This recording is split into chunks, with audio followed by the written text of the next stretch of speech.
Labas ng confession room, agad na pinakilala ni Tanner ang di umano'y kakambal sa housemates. Oh my gosh! Hello!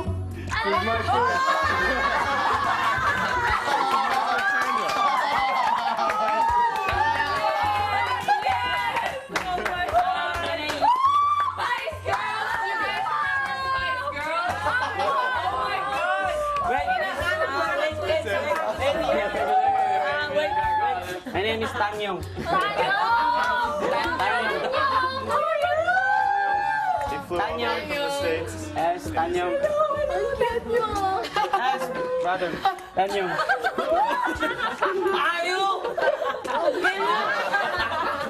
Sobra po akong natuwa nung nakita ko yung kambal ni Tanner.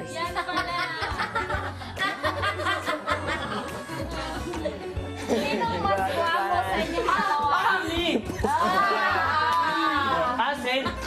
Yung una kong napansin, kuya, is yung foam sa ilalim ng sapatos ni Tanyong. Nainggit po ako sa sapatos niya. Can you speak Tagalog? Can you speak Tagalog? Kauntilan. Model ka? Model ka? Yes. Oh, I can't tell the difference between Tanner and Tanyong. Really. They look exactly the same, and they dance the same.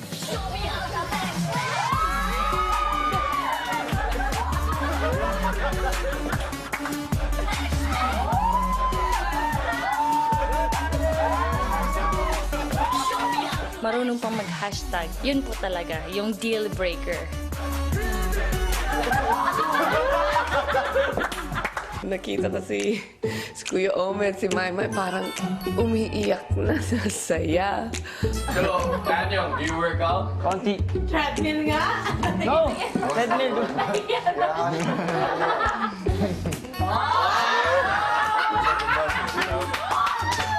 Sobrang gwapo po ni Tanyong. Na-starstruck kaming lahat magaling. Brother, tissue. Did you get tissue for me at Mano?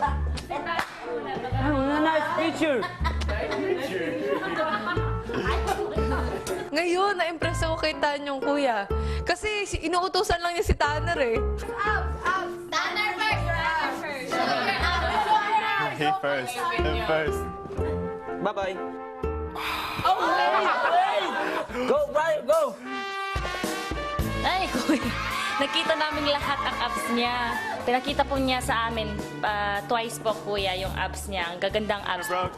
So yes. Nagpakita siya ng abs, puro buto nga eh.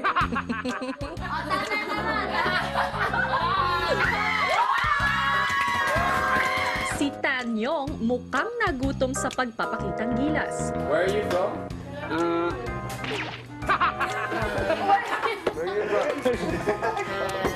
His English wasn't as good as I thought it would be. Where are you from?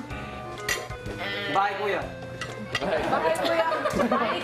Pero kuya, ba't ganon? Di ba galing States yon si Tanyong? Pero parang hindi siya makapag-English. Ang laging ano niya, patay na.